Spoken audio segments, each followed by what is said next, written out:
চট্টগ্রাম শহরের আজকের ঐতিহাসিক সম্মেলন থেকে আমরা আবার উদাত্ত আহ্বান জানাচ্ছি বাংলার সমস্ত আলেমদের উদ্দেশ্যে। আমাদের আহ্বান হচ্ছে, আসুন আমরা ঐক্যবদ্ধ হয়ে যাই, এক কাতারে দাঁড়িয়ে ইসলামী খেলাফত প্রতিষ্ঠার জন্য আমরা আন্দোলন করি।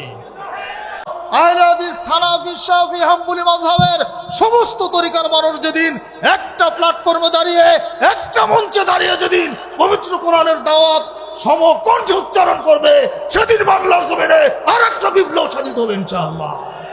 সেই বিপ্লবী হবে ইসলামী খেলাফতের বিপ্লব। আমরা মনে করি আমরা যেটা করছি এটাই মনে হয় ঠিক, এটাই চূড়ান্ত।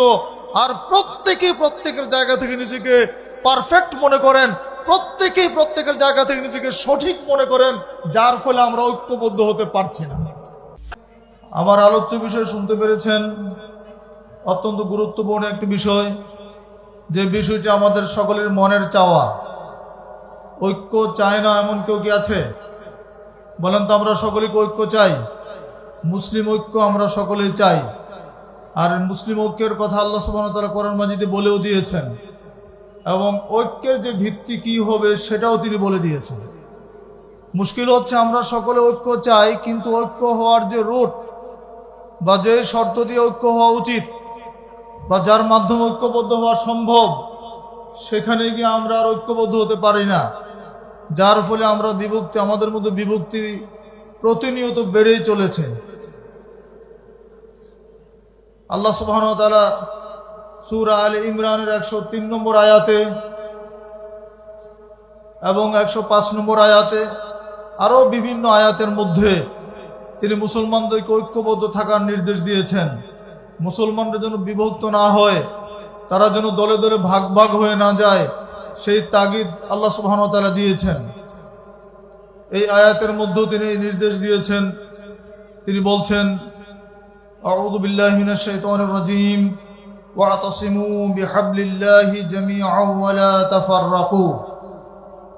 অর্থাৎ তোমরা সকলে ঐক্যবদ্ধভাবে আল্লাহর রজ্জুকে ধারণ করো, ওয়ালা তাফাররাকু, তোমরা বিভক্ত হয়ে যেও না, তোমরা ভাগ ভাগ হয়ে যেও না। আল্লাহ রাব্বুল আলামিন এরপরে 105 নম্বর আয়াতে বলছেন, আউযু বিল্লাহি মিনাশ শাইতানির রাজীম, ওয়ালা তাকুনু কাল্লাযীনা তাফাররাকু ওয়াখতালাফু মিন বা'দি মা জাআহুমুল বায়িনাত ওয়া উলাইকা লাহুম আযাবুন আযীম।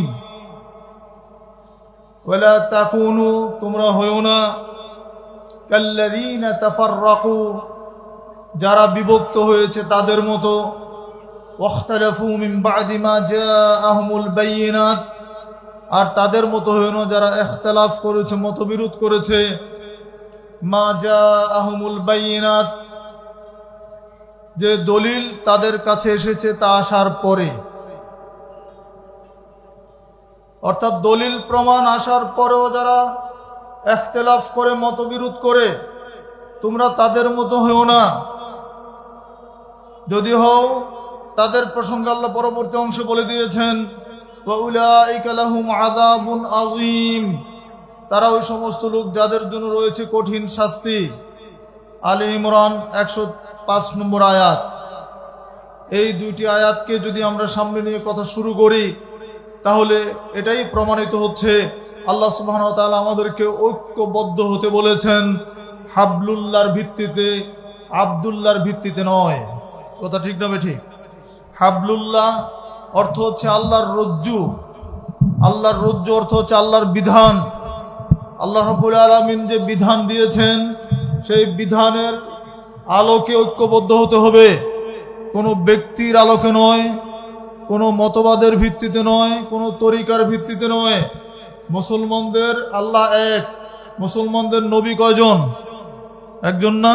আমাদের আসমানি কিতাব কয়টা? একটা না? তাহলে আমাদের সুন্নাত কয়টা হবে? একটাই। তাহলে মুসলমানদের যেহেতু আল্লাহ এক, মুসলমানদের রসুল এক, মুসলমানদের সংবিধান এক, তাহলে মুসলমানদের তো ঐক্যবদ্ধ হওয়াটা আসলে কঠিন কিছু না, নিঃসন্দেহে একটা সহজ বিষয় যে আমরা ঐক্যবদ্ধ হতে পারি। ঐক্যবদ্ধ হওয়ার জন্য যেই শর্ত রয়েছে সেই শর্ত আল্লাহ সুবহানাহু ওয়া তাআলা এখানে বলে দিয়েছেন। হাবলুল্লাহ, হাবলুল্লাহ আল্লাহর পক্ষ থেকে প্রেরিত বিধান। আল্লাহ রাব্বুল আলামিন আমাদের জন্য যে আসমানি কিতাব নাজিল করেছেন এবং রাসূলুল্লাহ সাল্লাল্লাহু আলাইহি ওয়াসাল্লাম যে সুন্নাহ দিয়েছেন, এই দুইটার ভিত্তিতে ঐক্য হতে হবে।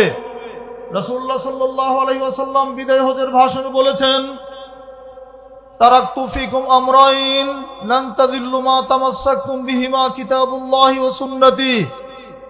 শোনো সাহাবীরা, আমি তোমাদের কাছে দুইটি বস্তু রেখে যাচ্ছি, যতক্ষণ পর্যন্ত তোমরা এই দুইটিকে আঁকড়ে ধরবে লান তাদিল্লু, তোমরা কখনোই পথভ্রষ্ট হবে না। দুইটি বস্তু আমি তোমাদের জন্য ছেড়ে যাচ্ছি, দুইটি বস্তু তোমাদের জন্য রেখে যাচ্ছি। এই দুইটাকে যদি তোমরা অনুসরণ করো, এই দুইটা কিতাবের কথা যদি তোমরা মেনে চলো, এই দুইটাকে যদি তোমরা আঁকড়ে ধরে থাকো, তাহলে তোমরা কখনো পথভ্রষ্ট হবে না। তার একটির নাম হচ্ছে কিতাবুল্লাহ, আল্লাহর কিতাব, আর দ্বিতীয়টি হচ্ছে সুন্নাতে নবী, নবীহি তার নবীর সুন্নাত। রাসূল সাল্লাল্লাহু আলাইহি ওয়াসাল্লাম যে কথা বলেছেন, যে আমল করেছেন, যে আমল করতে আমাদেরকে বলেছেন, যেই তরিকায় তিনি করেছেন, এটাই হচ্ছে মূল বিষয়। মা আয়েশা রাদিয়াল্লাহু আনহা থেকে বর্ণিত, তিনি বলেন, আন্না রাসূলুল্লাহ সাল্লাল্লাহু আলাইহি ওয়াসাল্লাম قال, রাসূল সাল্লাল্লাহু আলাইহি ওয়াসাল্লাম বলেছেন, মান আমিলা আমালান লাইসা আলাইহি আমরুনা ফাহুয়া রাদ্দুন। কেউ যদি এমন কোন আমল করে যে আমলের মধ্যে আমার নির্দেশ নেই, মান আমিলা আমালান, কেউ যদি এমন কোন আমল করে, একটি আমলও যদি এমন হয় যেই আমলের মধ্যে, যে ইবাদতের মধ্যে আমি নবী নির্দেশ প্রদান করি নাই, আমি আমলটা তাকে করতে বলি নাই, ফাহুয়া রাদ্দুন, এটা বাতিল, এটা প্রত্যাখ্যাত। তাহলে বোঝা যাচ্ছে ইবাদতের জন্য রাসূলের নির্দেশ প্রয়োজন আছে, ইবাদতের জন্য রাসূলের তরিকা প্রয়োজন আছে। রাসূলুল্লাহ সাল্লাল্লাহু আলাইহি ওয়াসাল্লাম বললেন, সাল্লু কামা রাআইতুমুনি উসাল্লি, তোমরা সালাত আদায় করো আমাকে যেভাবে সালাত আদায় করতে দেখেছো।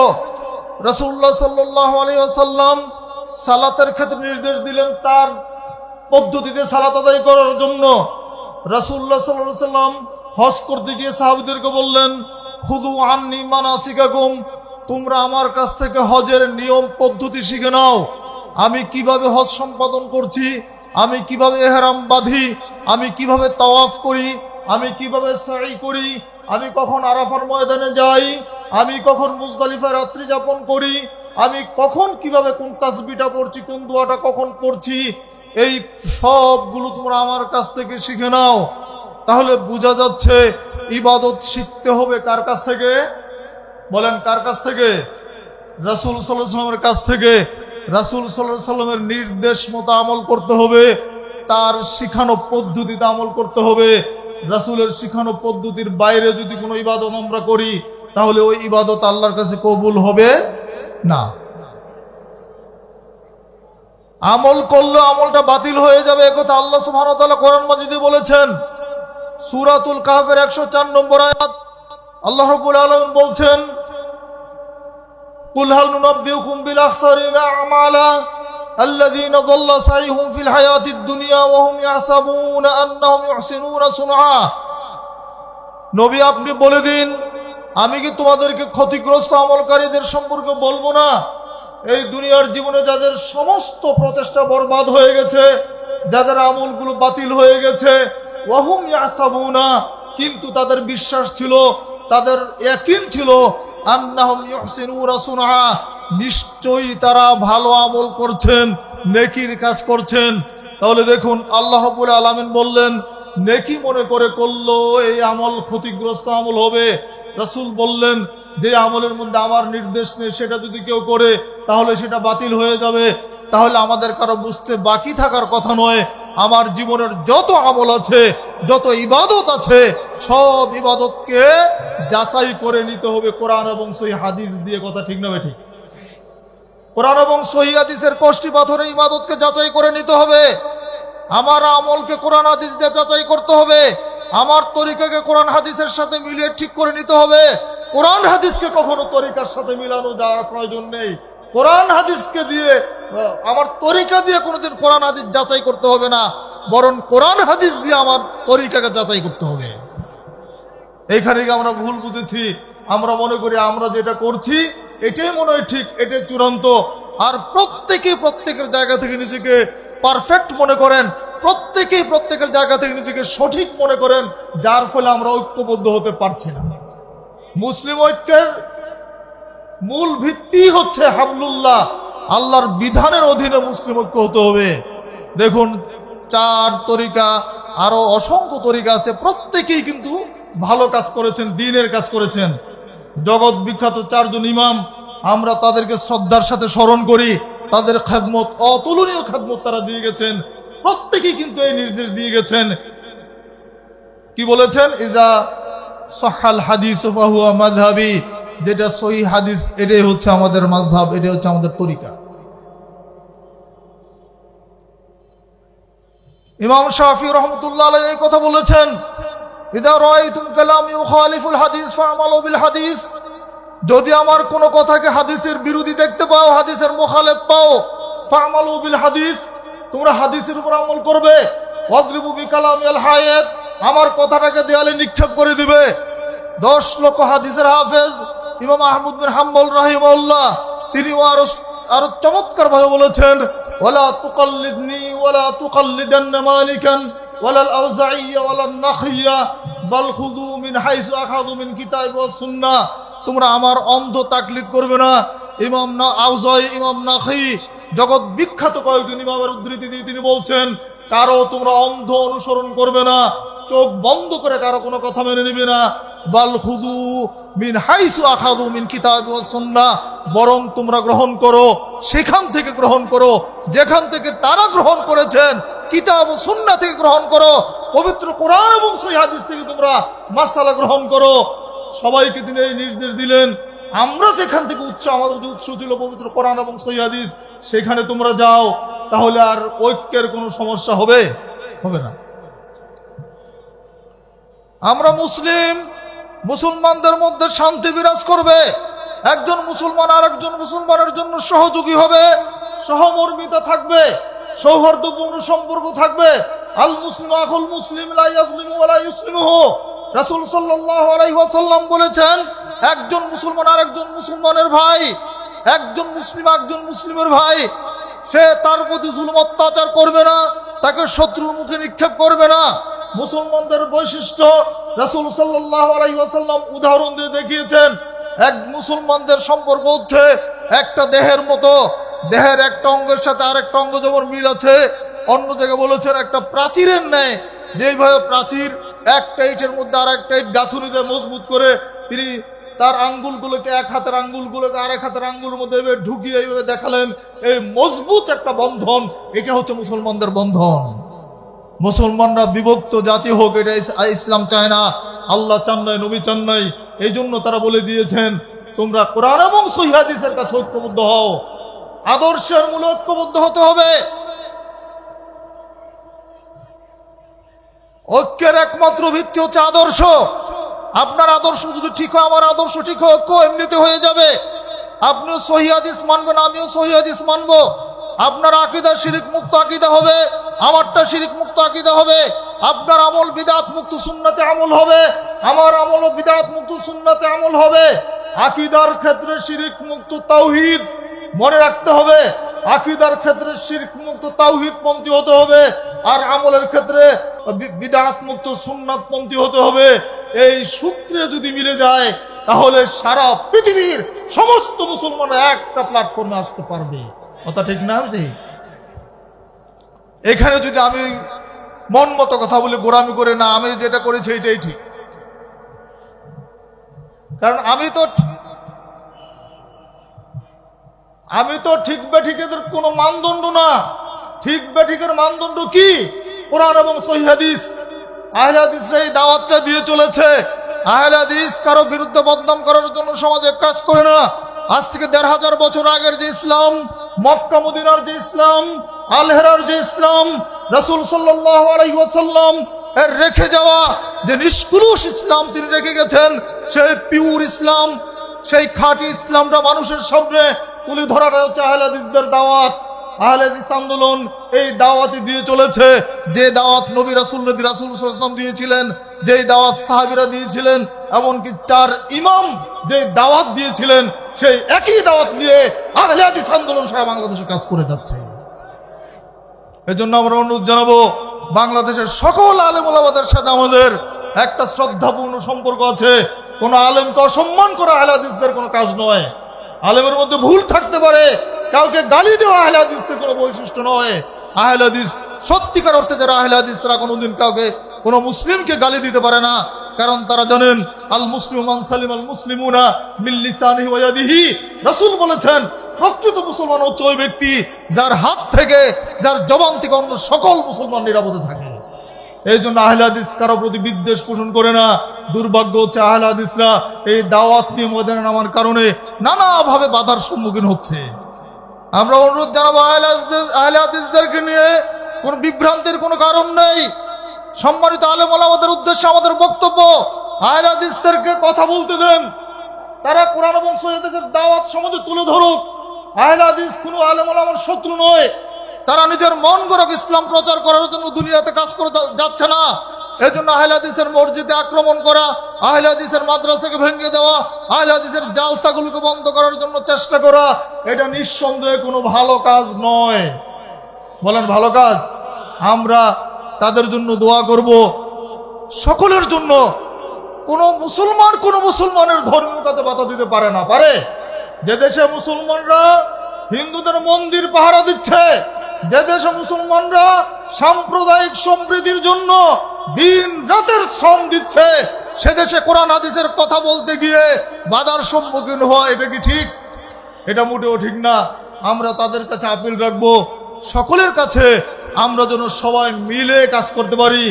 এক প্ল্যাটফর্মে যেন আহলে হাদিস, কেন আহলে হাদিস, হানাফি, শাফি, হাম্বলি মাযহাবের সমস্ত তরিকার মানুষ যেদিন একটা প্ল্যাটফর্মে দাঁড়িয়ে, একটা মঞ্চে দাঁড়িয়ে যেদিন পবিত্র কোরআনের দাওয়াত সমকণ্ঠে উচ্চারণ করবে, সেদিন বাংলার জমিনে আর একটা বিপ্লব সাধিত হবে ইনশাআল্লাহ।